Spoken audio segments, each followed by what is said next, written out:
watched One Piece film Red last night, and I am gonna sit down and chat with you about it. I don't really have notes other than just some quick thoughts that I wrote in my phone last night. So we're just gonna hang out and talk about the movie. This will be a spoiler-filled discussion, so be sure to watch this video after you've watched the movie. But yeah, we're just gonna sit down and hang out and chat about film Red. I enjoyed it. So a little bit of context for me, I didn't have a single spoiler for this movie. I am not good at internet, and so I didn't know anything about this movie at all. I don't know. So I didn't know that it was going to be as musically focused as it was. I didn't realize, I mean, I saw Shanks in a lot of the promotion, but I didn't realize that there was an expectation for a lot of Shanks going into this movie. I knew that it was meant to be canon, but I didn't know to what degree. Basically, I just knew nothing, basically, is what I'm saying. So my expectations were at 0. I just went in to have a good time, and that's all. And you know what? I had a good time. The movie opened up with this concert that was so fun. Uta's voice was beautiful. She was a pop star and she seemed like it, and it was so fun. I was in it with them. And then whenever Luffy jumped on stage to greet her and she knew him and they announced that she's Shanks's daughter and they grew up together, this was a big reveal to me. And I was so excited just from the jump. Totally invested, so excited to see how this was all gonna play out, what the relevancy was going to be, and this very integral connection in the story. Uta opening the movie singing about unfurling the chain and creating a new world, a new era, liberty and freedom. Oh man, the lyrics, immediately I was like, all right, we are on theme for this story. I cannot wait to see what role she plays in this incredibly important thing to Luffy, and then we get the connection of their childhood together. So excited. And then when the villains storm the stage, we get to see important characters. We get to see people like Branch and Oven, which was so fun. Uta just turns into the biggest kill thief and stops them from being able to take down the enemies by just handling them all with a song, which was so fun. And then she spreads food and teddy bears and everything to the crowd. So immediately her powers look impossibly boundless. Her powers look like, is there anything she can't do? She's not using the law of equivalent exchange. She's just making things appear out of nowhere, seemingly limitlessly. And then she starts doing the whole like, you know, everybody can stay here on this concert forever. Luffy, give up your dream to be a pirate and play with me forever. And then that was when I kind of started to realize what was happening. I'm actually really curious to hear what your experience with this was, because I have read and seen this this concept quite a few times of like, let me create this utopia, or let me continue to feed you, or continue to give you this thing, this magic potion, this this game that you play forever and get stuck in the casino. Like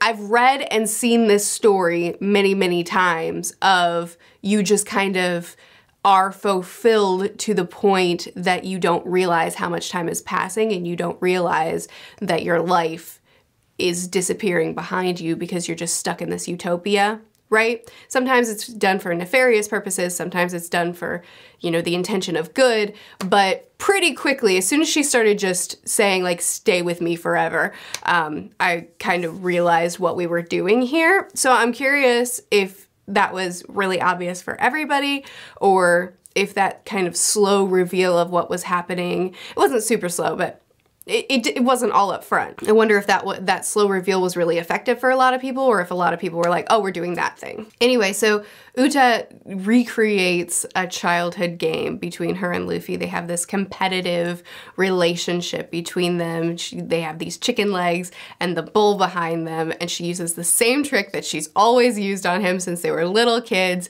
to knock him into the water. And then we get our flashback of them as kids having the same rivalry. She's Shanks's kid, but she still calls him Shanks because he's her hero, and she's the crew musician. But in anyway, I loved the relationship between her and Luffy from the very beginning. It is clear that this is like a sibling relationship, you know, that they've known each other since they were little kids. They both view Shanks as their idol and someone that they look up to and want to follow in his footsteps. And Shanks has adopted both of them, really. I mean, he literally adopted Uta when he found her in that barrel of treasure way back when she was a baby. But then Luffy too, he took on, you know, as one of his own. And so he's got these two children that he's taken on as his own. They're growing up together with this rivalry, this competitiveness, wanting to sail the seas with him and follow in his footsteps. It's beautiful. But then Luffy says, I don't want to come and play with you forever. So she attacks him and the entire crew. And again, she's so overpowered. Like her powers are incredible, which it does make sense knowing that we're in a manufactured world, a dream world that she created with her devil fruit. So yeah, it makes sense that that means that she has all the power. She can do whatever she wants. She can bend this world to her will. This is where we see Koby show up. We get to see the Grand Fleet show up. Bart actually plays a pretty big role in the movie and he's important. His powers matter to what we're doing, which was really nice to see because Bart is a character that I really love. So seeing him get to be not just, like there are several characters that were in the movie that I had hoped to see more from. Katakuri is a really great example of that. I was so excited when he said, all right, I'm going in, I'm gonna save Branch. I don't want her to be harmed. And I feel like that was kind of, he didn't really do anything, you know, like his role in this movie was just kind of there to be like, hey, I know that character, I like that character, I'm happy to see him again. But he just kind of kept repeating, I don't hurt Branch, I'm gonna come in, I'm gonna handle this. Even at the end, which I'm kind of skipping ahead now, but even at the end, in the final fight when Katakuri was like, I have a link to Branch, so what's her actual name? I only know Luffy's name for her. Doesn't matter. I have a link to Branch, so I can connect us between, I can be a bridge between these two worlds so that we can accomplish what we need to accomplish. And then Shanks is like, cool, thanks. We already have one of those. So like even this part where Katakuri could have been an essential piece to the fight, it was still just like, I'm glad you're here. Please stick around, throw a couple punches. But you genuinely, if you were removed, it wouldn't matter. And there are a few characters like that where it's like, I'm so happy to see you here. You didn't do anything, but Bart was someone who actually did something. He was actually relevant to the story, and you know, I was happy to see it for him. Law, of course, I didn't mention Law as I was listing off characters that show up at this point. Law and Bepo show up, and it's adorable, and I'm always happy to see them. So we get this further backstory with Uta when, after Shanks abandoned her whenever she was left there with Gordon, who raised her as her own, it's the music capital of the world, Elegia, I think is how you say it, music capital of the world, but she was raised alone with Gordon, and he trained up her vocal skills, trained her to be the greatest singer of all time, all that fun stuff. She was able to find some transponder snails that allowed her to project herself. She went viral. People loved her. Her music was really helping people through tough times.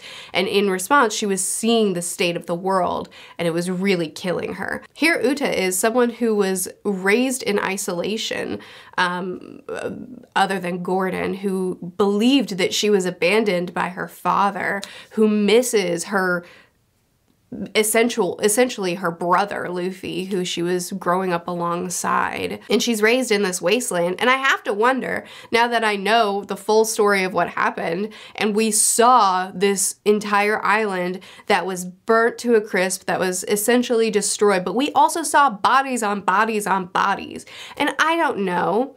I just don't know that she never saw a body, you know? Like, could Gordon, all by his lonesome, on his own, have cleared an entire island of bodies without her ever seeing or knowing? No. So I gotta think that she grew up in a pretty dark state, you know? Feeling abandoned by her father, missing her brother, not having that competitiveness anymore, not having those games anymore, not having that camaraderie anymore, not having the family of the crew that she lived beside every single day, not having the future that she saw for herself anymore. It's been ripped from her. She doesn't have a choice in it anymore. And on top of that, she lives in what is a wasteland at this point. So when she then reached out to the world and started projecting her voice, and people came back to her and said, "You're helping me," and then also shared their pain with her and showed her the terrible things that they're seeing in the world, her then in her state of isolation, of feeling abandoned, of probably seeing a lot of terrible things around her, then seeing that the world outside of where she was trapped is also tragic,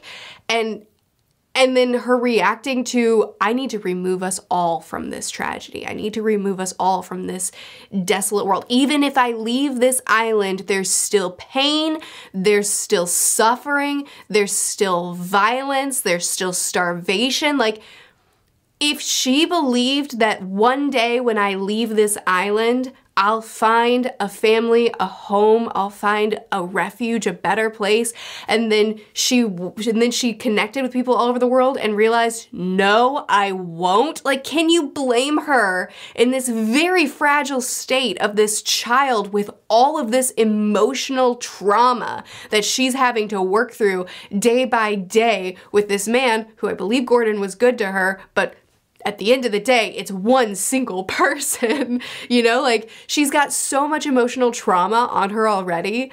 It doesn't surprise me that when she sees the rest of the world and sees more suffering, that she's just like, okay, well, I could create a new one, so that's what I'm gonna do. And like, her intentions were noble and good to end suffering for people and create a utopia, but obviously that's not gonna work. And her way of doing it, of trying to trap people and saying, like, not making it a conversation, you know, like not telling them, here's my goal, instead just luring them into a concert or luring them into projecting the concert and then putting them in this new world without actually telling them what she's doing and what's happening, not telling them that the whole entire world that they left behind is going to turn desolate because they're gonna stay in this dream state, not telling them that eventually she's going to die because, you know, we've got the whole added thing of her eating the wake shrooms to keep herself awake, but that's depleting her lifespan, and eventually she's gonna die, which is gonna trap them in this world forever. They're not gonna have a choice to ever leave. Like, all these things should be consensual. You know, she should let them know her plan, and she doesn't. But again, like, we're talking about a child with some tremendous trauma, a child who didn't have the option to consent in her own life and future. Like, she was ripped from her family and world and future that she wanted, and nobody asked her what she wanted, and then she was raised up to be this musician, which she wanted. She wanted to be a musician. But she was raised up in this isolation and all this stuff, and so it is the only healthy, like, it doesn't surprise me that she doesn't have a healthy concept for how to help people, because the way that she was helped whenever she destroyed this island, and then Shank said, okay, she shouldn't be punished for her voice, and he left, which I understand the logic. I don't necessarily agree with him, but I get where he was coming from, and I know that he did it to protect her. So basically, like, she didn't have a choice in this new future that she got. It doesn't surprise me that she doesn't have a healthy concept for how to help people, is all I'm saying. So she finds the musical plans to be able to unleash the Demon King and destroy the old world and make, it's just a mess. Her plan is bad. She's done a bad thing. And I will not defend her in that. She's done a bad thing, and I do think that she is probably mentally healthy enough to understand that what she's doing is, you know, in this world where in these songs where she's singing about unfurling chains and freedom and liberation, she's trapping people. And I do think that she is at least mentally able enough to understand that, but she just chooses to ignore it. She just chooses to deny it because it's like an means justify the ends kind of mentality, which, you know, is a real thing. So then we have this whole middle section where we're kind of just playing cat and mouse. She's putting everybody on the musical scheme, and they can't they can't get free, and she's going and continuing her plan.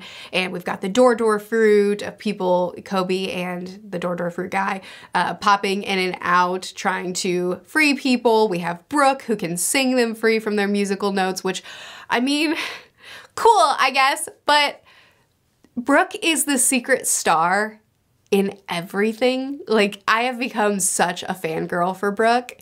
Even though he was someone that I didn't love when I first met him, I have become a fangirl because, like, in every arc, he's the secret star. He's the one that doesn't need the spotlight, that doesn't have to, even though he's a musician and a rock star and deserves the spotlight, he doesn't take it in the crew. He just quietly goes around and does these massive things that make it so that we can move forward, so that we can win the battle. He's a support character, but like a really, really big one. And then in this movie, I just kept waiting for him to be the secret star in this musical movie where it's like, it could have been a battle of musicians, you know? They could have, I don't know, like they could have, as she's singing, I know he doesn't have the sing fruit, but it would have been cool to see them have like a musical duo, or not like a duet, like a musical battle, you know, like a battle of the bands almost, but more aggressive and physical. I don't know. And,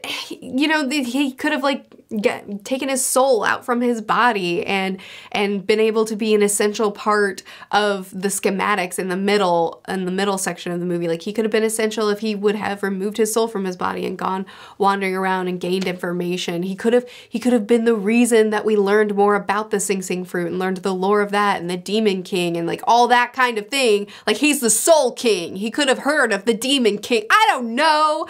I didn't write the movie, but I do wish that Brooke, the musician, had played a greater role in confronting the musician. You know what I mean? Whatever. Anyway, so Brooke sings them free, the whole middle section where things are kind of building up to the final bit. So Uta is going to kill Luffy in the real world, which will kill him in both worlds, and Shanks stops her. Loved that scene. I loved that scene. Shanks coming in to stop the knife at the last moment. Come on, that was awesome. I also loved Shanks' demeanor in this movie. His posture throughout this movie is just like a calm smile. Like, powerful, strong, will take care of things, but he always looks at his daughter with just a calm smile, no matter what she's doing, no matter what kind of state of mind she's in, or what kind of atrocious things she's trying to commit. You know, he still just loves her 100% and wants to help her through this and guide her to do the right thing, and as well as kind of clean up some of the mess that she's made. So again, not surprisingly, the flashback that we got initially was not what you would expect. I mean, like, no one's surprised on this. You know, like, did we all think that maybe there would be another reveal coming? So we get this other flashback where we get to learn that actually Uta caused all of this by summoning the Demon King accidentally, and he destroyed the whole world, but because she was a child and didn't have strong stamina, she fell asleep and, you know, the spell broke. And Shanks just took the heat. So, unsurprising. But also the fact, speaking more on Uta's trauma, because like I'm gonna keep harkening back to that because I think that Uta is a phenomenal character and I absolutely love her. But speaking further to her trauma, she realized a long time ago that this was all her fault. Like, all of this destruction and death that she was very aware of growing up, she now knows, I did that. I caused that. That was me. I didn't mean to, it wasn't intentional, but at the end of the day, that was me. So let's just add another giant boulder of trauma on top of this girl's shoulders. And she realizes it, and she just says, like, I can't undo that. I can't fix that. So I gotta move forward, and I gotta do what I can to make sure that we all live in a world where we don't have to keep suffering, where people don't have to keep dying, where people don't have to keep needing more than what they can have. And it's like, I don't know. Is her mental state, is her very fragile mental state a surprise to anyone with what this child has gone through? I haven't talked that much about the crew up to this point because they don't play the most major role in this movie. But a couple of little things. I loved how the crew was portrayed in this movie. And there are a lot of small little instances that I could harken on, like in the very beginning when the baddies come on stage, right after we get the reveal that Luffy and Uta grew up together. And then, you know, what was it? Sanji came rushing in to defend her because he's got to defend the woman, and then right behind him, Brooks was ready to defend her because he's got to defend the musician, and then right behind him is Zoro because like he's not gonna not be a part of a fight, and then the whole rest of the crew comes rushing in, and you know there are several instances like that where they're just ready to handle things. They're ready to take care of what needs to be taken care of to protect people. Whenever they're confronted with what Uta is doing, you know, they immediately know this is wrong and they try to find a solution to free the people. In this final battle, they weren't in the spotlight, but they were each rushing forward and playing their individual roles that fit their assets, their needs, their abilities very, very well. But I want to highlight Usopp here because, first of all, the line when Shanks, I don't remember exactly what it was. Shanks said something, and to my very fuzzy memory, I think it was something along the lines of, oh shoot, I made the wrong choice. I didn't take care of my daughter. In my attempt to do best by her, I didn't do best by her, right? Which is kind of like what I keep bringing up. I'm not sure you made the right choice, friendo, but you know, you tried. And I don't remember exactly what he said, but I remember it being something along the lines of, oh no, I didn't do as well as I had hoped I would have done. And Usopp's response to him was something along the lines of, well, at least you were around, at least you tried. My dad left, which I think is like, I appreciate that because he did. He left this boy with his sick and dying mom so that he could go pirate. And I'm sure Oda has some sort of something that he is saving about, like an extra layer to that story, but I don't care. I don't care.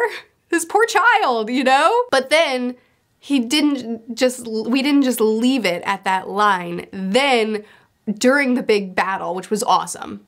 I freaking loved the end of this movie. During the big battle, I love when Katakuri, I already brought this up, when Katakuri comes in and he's like, hey, I can be a bridge because I've got this connection with my sister, and Shanks is like, cool, that's awesome.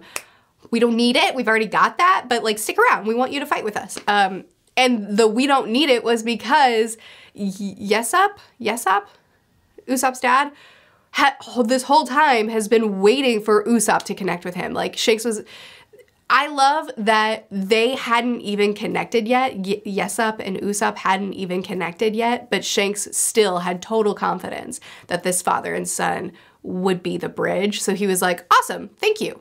We're good because of what was to come. And then when they did link up, and it was just this tiny little moment, and Usopp was like, Dad? And Yesop was like, finally, you found me. I've been waiting for you. Okay. Let's get this done.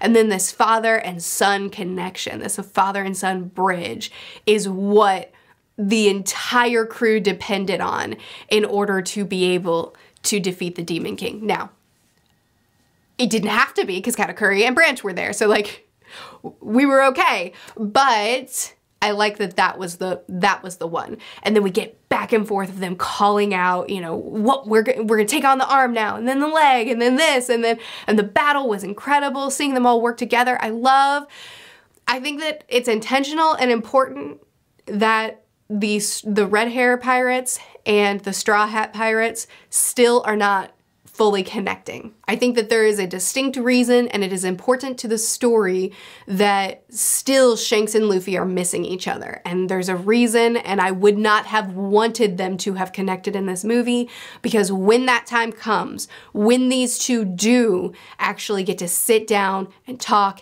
and battle together side by side, when all that happens, I want that in the manga. Like, I don't want that in a movie that hopefully people will watch, but maybe some won't. You know, like I want it in the source core material. But I thought that this was a really awesome, almost giving us that, you know, like the red hair pirates and the straw hat pirates pirates are fighting together to take down a common foe, but in different worlds. And they have to do it through a link that's connecting them, but not through Luffy and Shanks. And I thought that that was a really good way to give us that incredibly satisfying fight without taking from what should be in the manga. You know what I mean? Like, I really liked that. And the fight itself was so fun. It was so good. I really, really liked it with the music and the score and oh my gosh, all of it happening at once in the two different worlds. It was so good. So then the movie ends. Shanks wants her to take the potion to fall asleep, the sleeping draught, I don't know what it is. Shanks wants her to take the thing to make her fall asleep, but at this point, the people are trapped to the point that if she falls asleep, it's not enough, so she has to sing them into their freedom. Luffy and her have a good talk. She and Shanks have a good talk. Like, it's good. It's solid. Yeah, I guess. It was fine. It was fine. The whole, like, Shanks, the Marine Admiral saying, okay, here we are, and then Shanks being like, no, you're not. And then his Conqueror Haki is so big that they just kind of, like, tremble in their pants and run. I don't know. That was a little bit lazy to me. I'm not saying that it doesn't work within the story because Shanks has proven himself to be just a foe that nobody wants to touch. So it's not like that. It just, I think just writing wise, you could have come up with a more interesting reason for them to leave than just like, I don't know. It just felt like, okay, the movie needs to end, so let's just do something to resolve this. But whatever. There's quite a few little nitpicks that I could give. You know, the story is called canon. This movie is called canon, but I'm not entirely sure yet. That's not to say that it won't be made clear in the future. I'm not entirely sure yet what I'm supposed to pull from this and say, okay, this part's canon and this part's not. Like, even within the timeline, it doesn't really work. I don't know at what point in the story this movie is supposed to fall, but just in general, it doesn't work. Like, Luffy is introduced into the movie as the 5th Emperor, yet Big Mom is still alive, which the manga has been hinting that she's still alive, but in this movie, it's not a big reveal. She's just casually there with her kids when she should be on Wano, or dead. If Luffy's been declared the 5th Emperor, like, she should not just be a casual cameo in the movie. She's either like, big reveal, Big Mom is still alive, or she shouldn't be. That's stupid. Sanji isn't fighting with his blue flames. He should be. If Luffy's the 5th Emperor, he should be. I don't know. There's a lot of little things that's like, okay, this isn't lining up at all. Regardless of where you want to place this in the manga, like, it doesn't work. There's some things that I didn't love as far as characters who I don't feel like characters that were part of the movie that I don't feel like got as much of a role as I would have liked or didn't do as much. Like Brook, I brought up Brook. I wish he had played a better role. Jinbei, I wish he had been a stronger fighter because I feel like he didn't really do that much, but he's a powerful lad. Even some in-story things like the 5 elders, the elders, they're watching the whole thing the entire time, including the songs. Everybody falls asleep exactly 2 minutes into a song, but they don't. And like, they even have a line in the movie where they're like, oh, we've already heard this song. So like, it's not even like they're turning off the feed as soon as the song plays or something to keep themselves from getting, like, they say, I've heard this song, which means like, they should be trapped in the world too, but they're not, and I don't really, I don't understand that. Like, there's a lot of nitpicks that I could list off with this movie. A lot of things that don't actually work if you think very hard about it, but, and plus two, the core of what the plot is, like with the world and with her planning on trapping them in there the whole time, with the flashback that's not the full story, and then you get a second flashback that gives us the real full story. Like, no one was tricked by that. You know, like, there's as far as the basic on paper what the plot is, I don't necessarily think it's the most unique or interesting or surprising thing, but it's still fun. And like I said, I went into this movie with like no I did not go into this movie thinking, oh my goodness, next masterpiece. I went to this movie looking for a good time, and I got a good time. Now, what is canon in this story and what's not, I'm still a little bit fuzzy on, quite frankly. I mean, did Uta die at the end of this movie? It kind of seemed like she did, but like there was no actual confirmation.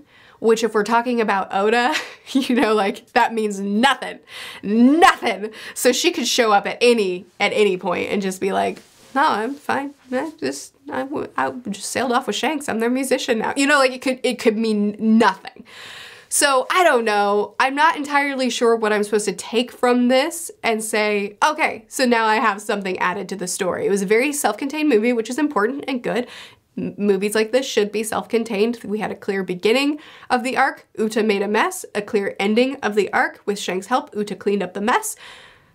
Good. But yeah, I guess as Oda continues to add to the story, I'll kind of see, oh, okay, that's what I should be pulling from this movie. But regardless, even with some nitpicks and some complaints that I could give, like, I enjoyed this movie. It was entertaining, it was fun, the music was killer, the characters that I got to see were fun. I really loved the role that Shanks played. I feel like we got a lot of emotional depth out of it. There are a couple of teaser thingies that Oda could definitely pull from this and do something with, like the fact that Shanks found Uta in that barrel of treasure, and then it kind of harkens back to Roger finding Shanks. I mean, he could build on that for sure, but that's also something that he didn't need the movie. Like, he could have just put that in the manga as far as like Roger finding Shanks. So I don't know. It was fun. It was a fun movie. I'm gonna watch it again. Not in theater. I'm not gonna pay money to watch it again. But once it's available for streaming on Crunchyroll eventually, I'll watch it again. I had a good time with this movie. And I think Uta was an incredibly complex, layered, fascinating, tragic character. She was a character that I really loved following. Every new layer that I learned about her childhood, it's like, of course you want to trap everybody in this world to play with you forever, and of course you're mad at Luffy for not wanting to stay in this world and play with you forever. Your childhood with him was stolen from you. Like, you grew up missing your best friend and brother. Yeah, it makes sense to me that you're just like, so stay with me, you know? Like, I don't know.